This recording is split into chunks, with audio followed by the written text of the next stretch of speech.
ఒక సంఘటన ఉదాహరణ కొరకు. ఒక తల్లి బెంగళూరులోనో లేకపోతే ఇంకొక ఊరు చెన్నైలోనో ఏదో ఊరు అనుకుందాం, వెళ్ళిందంట కొడుకు దగ్గరికి. ఎక్కడికి వెళ్ళింది?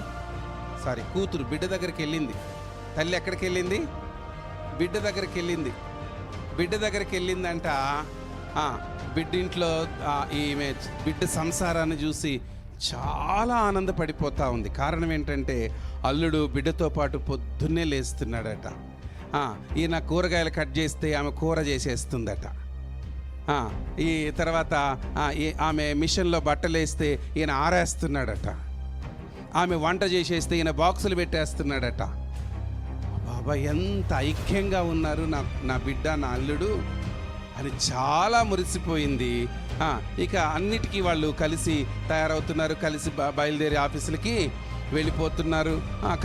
కలిసి మళ్ళీ పనులు చేసుకుంటున్నారు.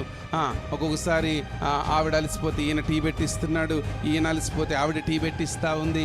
మ్యూచువల్ అండర్స్టాండింగ్ చాలా బాగుంది, చాలా హ్యాపీగా ఉంది. తల్లి కూడా నా బిడ్డ ఎంత ధనిరాలు, నా బిడ్డ ఎంత అదృష్టవంతురాలు, నా బిడ్డకి ఎట్లాంటి వాడు దొరికాడు, బంగారం లాంటి అల్లుడు నాకు దొరికాడు, నా బిడ్డకి దొరికాడు అని చాలా సంతోషపడిపోయి అక్కడి నుంచి నేరుగా కొడుకింటికి వచ్చిందంట. ఎక్కడికి వచ్చింది? కొడుకింటికి వచ్చింది. కొడుకు కూడా భార్యతో పాటు పొద్దున్నే లేస్తున్నాడు.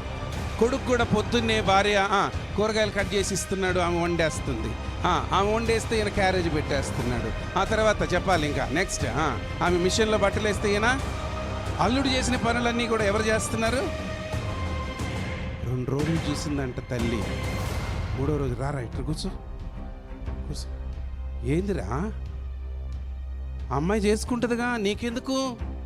నువ్వు కాలు మీద కాలు వేసుకొని కూర్చోవాలి, నువ్వు మగోడివి. ఎవరంట? మరి అల్లుడు?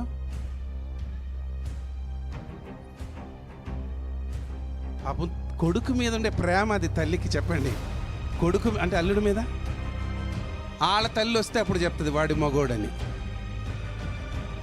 వాళ్ళిద్దరికి ఒక అండర్స్టాండింగ్ ఉంది, వాళ్ళు కలిసి పని చేసుకుంటున్నారు, బాధేమి లేదు. నొప్పి అంతా ఎవరికి? అమ్మ నువ్వు ఊరుకోవే, నీకెందుకు, మేమేదో మా కష్టాలు మేము ఎవరు మూసుకోరా.